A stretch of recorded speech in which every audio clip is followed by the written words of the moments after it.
Buenas a todos, programadores y aspirantes a programadores. Sean bienvenidos a una quinta parte de este curso de programación en C y C++. Habíamos visto cómo imprimir variables en la pantalla, pero a veces nosotros precisamos cambiar esos valores de las variables dependiendo de qué quiera el usuario. Es decir, por ejemplo, nosotros podemos preguntarle la edad al usuario y guardarla en una variable. ¿Cómo se hace esto? Bueno, vamos a utilizar una función que nos otorga la librería Standard Input Output, que es la función scanf. La función scanf, tal y como en el printf, va a llevar todos sus argumentos entre paréntesis y esto es lo que vamos a utilizar. Entre comillas, vamos a poner el formato de la variable que queremos que ingrese. Es decir, en nuestro caso vamos a hacer un %d porque vamos a ingresar acá la edad. Queremos que el hombre que esté usando nuestro programa, la mujer que esté usando nuestro programa, ingrese su edad al principio del mismo.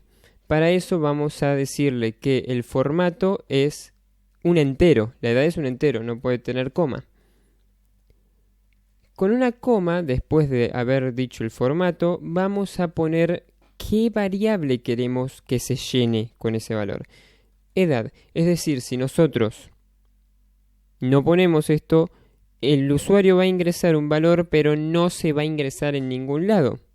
O se va a ingresar en otro lado si ponemos otra cosa. Nosotros queremos que se ingrese el valor. Por ejemplo, si el hombre pone que tiene 43 años, va a guardarse en el cajón de edad o en la variable edad un número 53. Pero acá vamos a tener un gran error porque el scanf funciona de una forma específica que no puedo explicarles actualmente porque es mucho más complejo que lo que sabemos hasta el momento. Entonces simplemente les voy a decir que para esto necesitamos sí o sí poner un ampersand antes de la variable, antes del nombre de la variable. El ampersand se hace con Shift 6 en algunos teclados y con Shift 7 en otros teclados. Entonces con esto ya tenemos un apartado en el que le pedimos la edad al usuario y después vamos a imprimirla. Con el mismo printf que usamos antes, vamos a poner que la edad es de %d porque es un entero y el nombre de la variable. En el printf no va un ampersand. En el scanf nada más va un ampersand. Y lo ejecutamos. Entonces lo primero que vemos es que se abre el programa, pero no pasa nada. ¿Por qué no pasa nada? Porque el programa está esperando en un principio a que el usuario ingrese su edad. Voy a ingresar mi edad, por ejemplo, y al apretar Enter se guarda el número que ingresé acá en la variable edad. Y lo siguiente que hacemos es imprimirlo.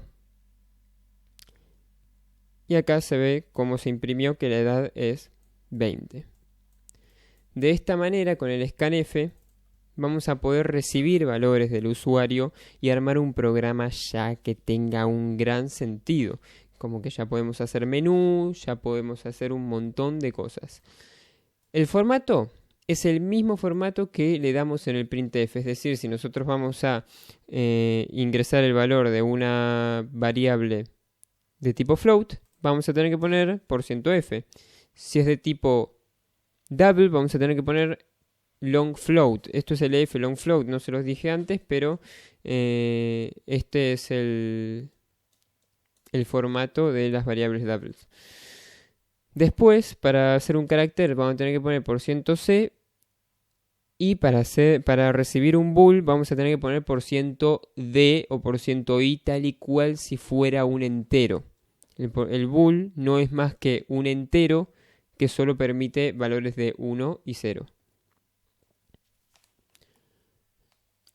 Hay una más que se puede utilizar, que no se las explica en el printf, pero también se puede en el printf, que es el %s.